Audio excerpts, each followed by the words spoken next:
I believe she was hard as nails, but she didn't come across like that. I tell you something. The first time I ever met Sonja was when she was a little girl and I was a little girl, and she came to Vienna to practice. It was, I think, in 1925. She looked so beautiful. We had all our sailor suit or pleated skirt or whatever. And Sonja had a pink dress, and then she had a blue dress with monkey hair, I still remember. Beautiful. Whenever she came on the ice, she was always so marvelously dressed, and she never came on in the outfit twice. Sonja Henie was the paragon of all that her sport had to offer. Impossibly glamorous, impeccably composed, she was a 10-time world champion and 3-time Olympic gold medalist. Matchless achievements. Miss Henie, are you too tired to say a few words for the newsreels? Not at all. I'm very pleased. What can I say? As a 12-year-old competing in her first Olympics in 1924, Sonja was the first to skate in a short dress. She could get away with this because of her youth. The short dress freed Sonja to experiment with jumps. Soon she was doing single axels. These were being done only by men before Sonja. She was the first skater to spice her athleticism with a performer's flair. Her father made certain of that. Papa Henie choreographed every move his daughter made. He was a sports agent decades before his time, a shrewd businessman for his daughter in an era when skaters were strict amateurs and not allowed to be paid under any circumstances. Oh, Papa Henie maneuvered everything for Sonja. He was a big man, and he'd always be clapping and doing things. Papa Henie, my goodness, he was huge. He was rotund, to say the least. Mrs. Henie was a very nice woman, extremely nice. And one could talk to her, but one never spoke to Papa Henie. I mean, Papa was Papa Henie, and that was it. There was no hype or publicity in those days. But funny enough, he was the exception. The stories about Papa Henie are infamous. The story about demanding a packed car to take Sonja around in, and although Sonja couldn't accept money, he then turned around and sold the car and pocketed the money. Sort of an indirect way of getting paid for her services when she was an amateur. And I'd have been horrified if my father had done it, because, you know, it just wasn't done. He produced my Sonja. Here is my Sonja. But Sonja would have had the skill to succeed even without the promotion. A remarkable athlete, she finished second in the national tennis championships of her native Norway in 1935. That same year, at the age of 23, she won her 9th consecutive world title. Maribel Vinson Owen, the bronze medalist behind Sonja in 1932, respected the Norwegian's athleticism. Maribel told me that Sonja could probably have been Olympic champion at any sport she chose, that she was a tremendous athlete, had a perfect body for sport, and was very, very naturally strong. Sonja's style of skating was very old-fashioned, and we would imitate her and, you know, make fun of her. Maribel would be livid and just say, you know, you have no idea how fast she was, how good her figures were, and what a fabulous skater she was, and so just all of you stop it. She did what they call a flat foot, 1-foot spin. And I haven't seen any of the modern skaters do a flat foot spin since Sonja Day. They all do it on a toe, which is far easier. Papa Henie brought his Sonja to the 1927 World Championships in their hometown of Oslo. Austrian Herma Szabo, a 5-time world titleist, was defeated by the 14-year-old Sonja. The reason why Szabo was beaten by Sonja in 27 was very simple. There were 5 judges and 3 of them were Norwegians. They just stacked the deck for Sonja in 1927. From then on, it was Sonja against the world. Herma visited the young Austrian bronze medalist Fritzi Berger, who would be Sonja's rival for the next 5 years. Herma arrived with a gift and a message. Herma came to my house in Vienna and brought me some tights and the skirt and said, now try to beat her. Didn't help any.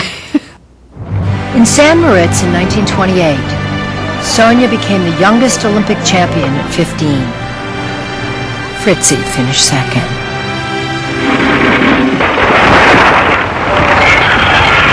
The Olympic Games are on.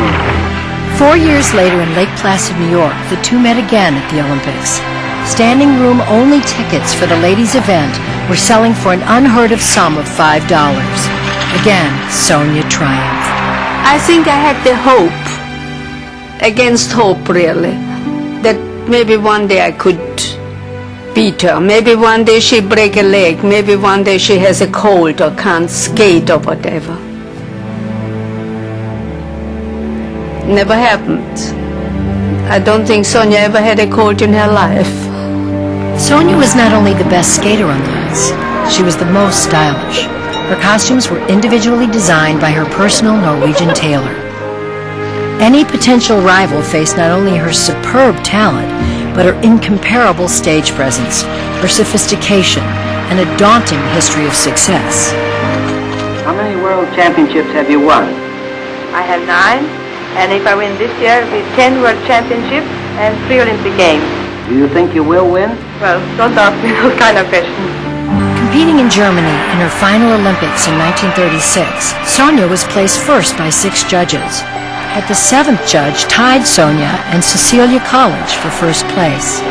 Perhaps Cecilia's mother seemed to realize that her 15-year-old daughter stood little chance against the world's best. I wanted to wear my little green dress. I love my little green satin dress, which I always felt I skated well in, and I would like to have worn that. But I wasn't given a chance. I was told to wear the silver dress, so I wore the silver dress. And that was that. I mean, silver in the afternoon is wrong. I mean, even gold would have been better. But to skate for a gold medal and dress your child in silver seems to me absolutely crazy. When are you turning professional? I'm never turning professional. I've always been an amateur, and I want to stay one. No Olympic athlete embraced professionalism with as much fanfare as Sonja. In 1938, only 2 years after she retired from amateur competition, Sonja became a millionaire. She was 26. Papa Henny died 1 year earlier. He lived only to see the beginning of his daughter's worldwide success. Miss Henny, it is indeed a pleasure to know that you have accepted this contract to star in 20th Century Fox pictures, and I have every reason to believe that you will achieve on the screen the same international success that has made you the greatest ice skater and the most popular young lady in the world of sport. Thank you, Mr. Stanek. I shall do my best.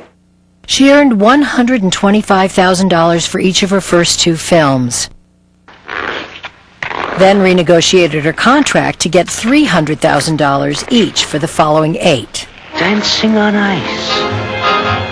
Who's afraid of love? What else are we living for? How can anyone ignore? By the late 30s, Sonja was earning $800,000 annually with the Hollywood Ice Review. She had replaced boxer Jack Dempsey as the world's top sporting attraction. And in 1938, Sonja trailed only Shirley Temple at the American box office. When I was 10 years old, my then coach, Otto Gold, took me back to her dressing room. And oh, what a thrill to see Sonja standing there in her full show makeup and all her gorgeous costumes hanging on racks in the dressing room. And she was very sweet and gave me a great big autograph picture.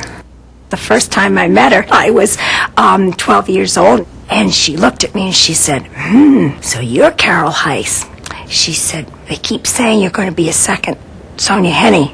She looked at me and she said, honey, I'm afraid there's never going to be another Sonja Henny. Life in Hollywood meant lavish parties with the biggest celebrities. In a publicity stunt that was also a shrewd business decision, she had her legs insured for $5,000. Before anyone had ever seen a Zamboni, Sonja bought one in 1949. By bringing it on her tour, Sonja helped change the way American ice rinks were maintained. 7 years later, at the age of 44, Sonja retired from skating.